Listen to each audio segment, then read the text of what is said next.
IPL ஆரம்பித்து பயங்கரமாக போயிட்டுருக்குது. எந்த 4 டீம் வந்து குவாலிஃபை ஆவாங்கன்னு நினைக்கிறீங்க? ஆர்ஆர், கேகேஆர், சிஎஸ்கே, அதுக்கப்புறம் எஸ்ஆர்ஹெச். ராஜஸ்தான், கொல்கத்தா, சென்னை, அப்புறம் லக்னோ.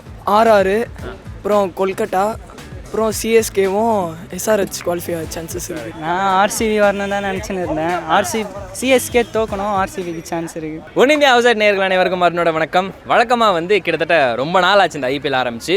ஒருத்தர் ஜெயிச்சா 9 பேருக்கு ஒரு டோர் ஓப்பன் ஆகிற மாதிரி அந்த மாதிரி தான் போயிட்டு இருக்குது. ஏன்னா போன மேட்ச் சென்னை வந்து தோத்தாங்க அப்படின்னா 9 டீமுகளுக்கு ஒரு பயங்கரமான வாய்ப்பாக இருந்தது. ஆனால் சென்னை ஜெயிச்சிட்டாங்க, ஓகே. பட் இதுக்கப்புறம் வந்து இன்னும் நிறைய சுவாரஸ்யமான மேட்சுகள்லாம் இருக்குது. முக்கியமாக அந்த டாப் 4 வந்து இப்போ வரைக்கும் ஃபிக்ஸ் ஆகலைங்க.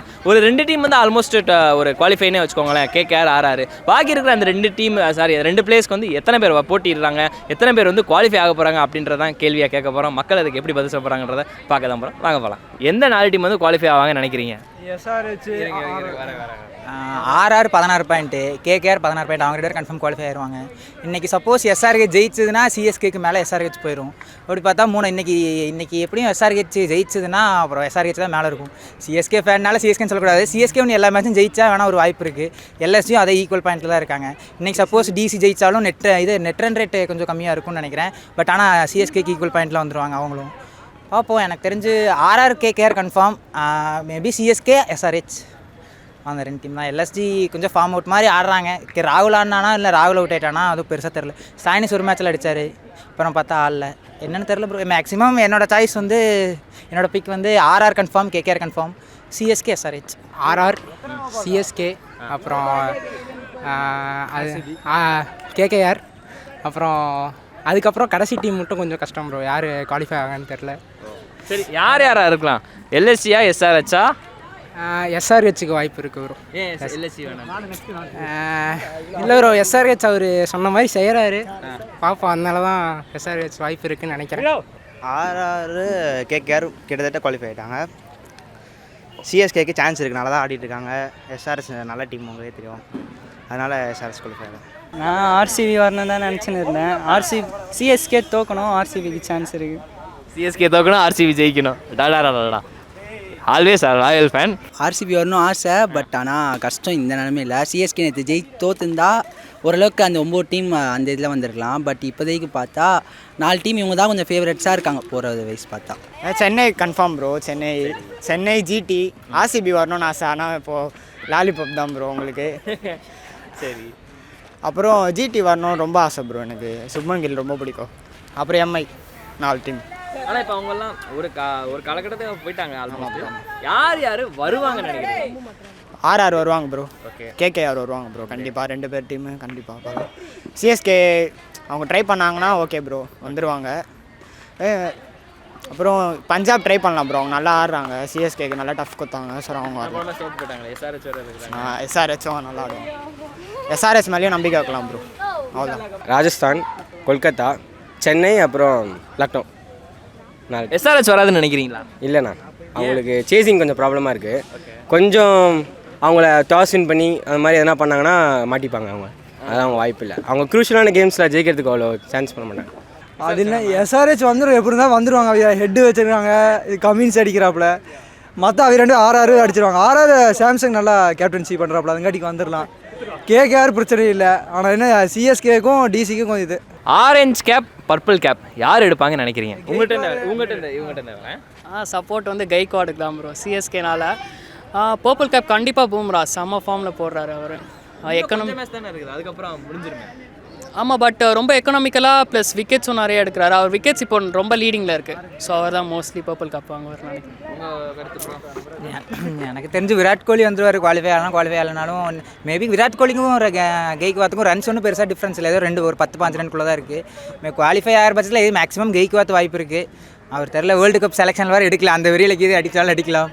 மேபி கோலி வேணால் இந்த 2-3 மேட்ச் இருக்குன்னு நினைக்கிறேன். அந்த 3 மேட்ச்சில் ஏதோ ஒரு 100-150 அடிச்சாருன்னா அவ்வளோதான் அடிப்பார். Kohli second place, Gaikwad first. எப்படியும் சிஎஸ்கே குவாலிஃபை ஆகிட்டாங்கன்னா கன்ஃபார்ம் கெய்க்வாத் வந்துடுவார். பர்பிள் கேப்பு இவர் நட்ராஜனுக்கு சான்ஸ் நிறையா இருக்குது ப்ரோ. அப்புறம் சப்போஸ் சிஎஸ்கே குவாலிஃபை ஆச்சுன்னா ருத்ராஜ் ஆரஞ்ச் கேப் வரும்னு நினைக்கிறேன் ப்ரோ. அவ்வளோதான். ஆரஞ்ச் கேப் ருத்ராஜ் கைக்வாட் வாங்குவார்.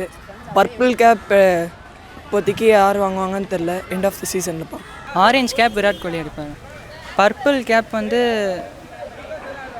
நட்ராஜனுக்கு சான்ஸ் இருக்குன்னு. அதில் எஸ்தேஆல் சொல்லிடுவாங்கன்னு பயந்துட்டேன். சரி ஓகே ப்ரோ. சிராஜ் சொல்லலாம். பர்பிள் கேப் வந்து நடராஜனுக்கு வாய்ப்பு இருக்குது. ஏன்னா அவங்களுக்கு இன்னும் எக்ஸ்ட்ரா மேட்ச் இருக்குது. மும்பை இதோட இது வெளியே போயிடுவாங்க. ஸோ இன்னும் நடராஜனுக்கு ஒரு 3 மேட்ச் இருக்குது. ஏன்னா கண்டிப்பாக குவாலிஃபை ஆகிட்டாங்கன்னா ஒரு 3 மேட்ச் இருக்கும். ஸோ அதனால் நடராஜன் சான்ஸ் அதிகமாகவே இருக்குது purple cap. World T20 squad அந்த செலெக்ஷன் பண்ணாங்க இல்லையா, ஸோ அதுக்கான இந்திய டீம் வந்து பிளேயர்ஸ் அனௌன்ஸ் பண்ணியிருந்தாங்க. அதில் வந்து என்ன மேட்டர்னா எடுத்த எல்லாருமே வந்து ஒஸ்ட்டாக பெர்ஃபார்ம் பண்ணிகிட்டு இருக்காங்க. தூபே 2 மேட்ச்சுமே தொடர்ந்து டக்கு. அது போக வந்து ரோஹித் சர்மாவும் சரியாக விளையாடலை. விராட் கோலி ஓகே போன மேட்ச் RCBக்கு சூப்பராக விளையாண்டாப்ல. அது போக சிராஜ் ஒரு நல்ல கம்பேக்கு. ஜடேஜா ஓகே போன மேட்ச் ஒரு சூப்பரான. பட் ஆனால் ஒரு சிலர் வந்து இன்னும் இவங்க வந்து எப்படி சொல்கிறது, டே நடிக்க ஆரம்பிச்சிட்டாங்கடா அப்படின்ற மாதிரி இருக்குதா, இல்லை கொஞ்சம் பயமாக தான் இருக்குதா? கொஞ்சம் பயமாக தான் இருக்குது. எஸ்ஆர் இதுவன் சிராஜ் வந்து எனக்கு தெரிஞ்சு அவன் ஒழுங்காக விளையாண்டா தான் உண்மையிலே பிளேயிங்கில் இருப்பான். அதுக்காக அவன் அப்படி வெளியில் ஆடுறான். மற்றவங்க எல்லாம் கொஞ்சம் இதாகிட்டாங்க, செலக்ட் ஆகிட்டோங்கிற இதெல்லாம் கொஞ்சம் ப்ரெஷர் இல்லாமல் ஆடுற மாதிரி ஃபீல் ஆகுது. அதனால் எல்லாம் கொஞ்சம் கேஷுவலாக அப்படியே ஆடுற மாதிரி தோணுது. இது எப்படின்னு தெரில ப்ரோ. அது கேஷுவலாக அது நடக்குதுன்னு நினைக்கிறேன். அவங்க பிளான் பண்ணி நடக்காது எப்படியுமே தெரியல ப்ரோ. எனக்குமே சரி ஐடியா இல்லை. அவங்க ஐபிஎல்ல லைக் நல்லா கம்பேக் கொடுக்குறதுனால T20 ஸ்குவாடில் ஃபார்ம் இல்லாமல் இருப்பாங்க. அது வந்து நம்ம எதுவும் சொல்ல முடியாது. ஆனால் என்ன ஒரு பேட்னா KL ராகுலை நம்ம பிக் பண்ணியிருக்கலாம் இந்தியா ஸ்குவாடில். சஞ்சு சாம்சனை ரெஸ்ட் கொடுத்து நெக்ஸ்ட் இயர், ஏன்னா ஃப்யூச்சர் அவங்க தான். ஸோ அவங்களுக்கு நெக்ஸ்ட் இயர் சான்ஸ் கொடுத்துட்டு இந்த இயர் KL ராகுலுக்கு கொடுத்துருக்கலாம். அது ஹாப்பினஸில் இருக்கலாம் ப்ரோ. வேர்ல்ட் கப் செலக்ட் ஆகிட்டோன்னு பர்ஃபார்ம் பண்ணாமல் இருக்காங்க. மற்றபடி கைக்வாடுக்கு கொடுக்காதது ஒரு இதுவாக இருக்குது. ஏன்னா கன்சிஸ்டண்ட்டாக பண்ணிகிட்ருக்காரு. ஸோ அது ஒரு இதுவாக இருக்குது ப்ரோ. மற்றெல்லாம் இது என்ன தெரியல. வேர்ல்ட் கப் அனௌன்ஸ் பண்ணதுலேருந்து யாரும் ஒழுங்காக ஆட மாட்றாங்களா? இல்லை எனக்கு இன்னும் அப்படி தெரியல. ஏதோ ஒரு மேட்ச்லலாம் அது முடிவு பண்ண முடியாது. ஏன்னா வேர்ல்டு கப் ஆரம்பிச்சு ஒரு மேட்ச் தான் போயிருக்கு. சாம்சன் அவர் அவுட் ஆனது நல்ல பால் பூவிக்கிட்ட. அது மேக்ஸிமம் எந்த பேட்ஸ்மேனாக இருந்திருந்தாலும் அது கன்ஃபார்ம் அதை முக்கால்வாசி எல்லாரும் அவுட்டு தான் இருப்பாங்க. பால் நல்ல பால். தூபே அவர் கொஞ்சம் லெக் ஸ்பின் கொஞ்சம் எப்போ நல்லா தான் தூக்கி அடிச்சிருந்தார். என்னன்னு தெரியல இந்த 2 மேட்ச்னால எதுவும் முடிவு பண்ணிட முடியாதுல்ல. சகல் எல்லாம் ஒரு மேட்ச் தான் அனுப்புற போயிருக்கு. எல்லாரும் அவங்க என்ன ரோ போட்டு அட்டாக் எல்லா மேட்சும் 5 விக்கெட் எடுக்கிறதுக்கு மேபி பார்க்கலாம். வேர்ல்டு கப் நடராஜன் எடுத்துகிட்டு போயிருந்துருக்கலாம். ஏன்னா பார்த்தா ஷமி இல்லை, சிராஜ் அவர் எப்படி என்ன மாதிரி போகிறதோ போன மேட்ச் ஓரளவுக்கு போகிறார். சிராஜ் பார்த்தா நல்லா தான் போட்டிருக்காரு. போன மேட்ச் கரெக்டாக நல்லா போட்டார் ஸ்குவாட் அனௌன்ஸ் பண்ணதுக்கப்புறம். மேபி நடராஜன் எடுத்து போயிருந்துருக்கலாம். அப்புறம் சுப்மன் கில் எதுக்கு எடுத்தாங்க தெரியல. ஆவரேஜ் வைஸ் பார்த்தாலும் இன்டர்நேஷனலில் பார்த்தா கெய்க்வாத் அதிகமாக இருக்கார். அப்புறம் ரிங்கு சிங் மேபி இன்னொரு சான்ஸ் போயிருந்துருக்கலாம். ரிங்கு சிங்கோட சிவம் தூபே நல்லா தான் ஆறாரு, ஒன்றும் பிரச்சனை இல்லை. எனக்கு வந்து கில்லு வந்து எடுத்தது எனக்கு இன்னும் பெருசாக வரல. மேபி சாராவுக்கு இது டேட் பண்ணுற நாளைக்கு இது எடுத்தாங்களேன்னு தெரில. ரீசன்ஸை வச்சு எடுக்கிறாங்களா எப்படி எடுக்கிறாங்கன்னு தெரில. டேலண்ட் கெட்டு எப்படி இருக்குன்னு தெரில. பவுலர்ஸ் வந்துட்டு சீரியஸாக யாருமே ஒன்றுமே சரியில்லாமல் தான் இருக்காங்க. முகமது ஷமியும் ரூல்ட் அவுட்டுன்னு நினைக்கிறேன்.